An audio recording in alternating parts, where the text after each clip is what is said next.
আমরা আজকে মেডিকেলের কিছু শর্ট ফর্ম সম্পর্কে জানব।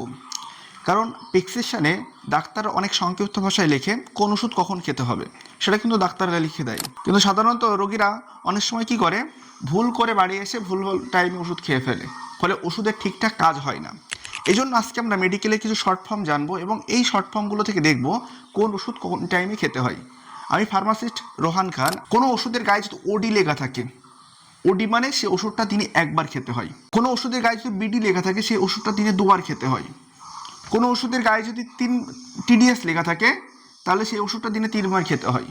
কোনো ওষুধের গায়ে যদি কিউডিএস লেখা থাকে, তাহলে সেই ওষুধটা দিনে 4বার খেতে হয়।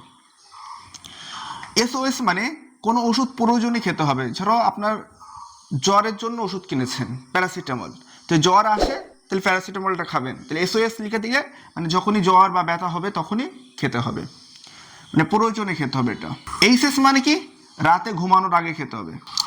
এসি মানে কি, এসি মানে খাবার আগে। পিসি লেখা মানে কি, খাবার পরে। এখনো কোনো ওষুধের গায়ে যদি ডাক্তার ওডি পিসি লেখে, ওডি পিসি মানে কি, দিনে একবার খাবে, সেটা কিন্তু খাবার পরে খেতে হবে। কোনো ওষুধের গায়ে যদি বিডি এসি লেখে, বিডিএসি মানে কি, বিডিএসি মানে কি, বিডিএসি মানে হলো সে ওষুধটা দিনে 2বার খেতে হবে, কিন্তু খাবার আগে খাবে ওষুধটা। ঠিক আছে? তাহলে কোনো ওষুধের গায়ে যদি ডাক্তার এইচএস লিখে দেয়, তার মানে রাতে ঘুমানোর আগে সে ওষুধটা খেতে হবে। আচ্ছা, টিডিএস এবং ডাক্তার যদি লিখে টিডিএস আর পাশাপাশি লিখলো পিসি, মানে এটা হচ্ছে দিনে 3বার খাবার পরে খাবে।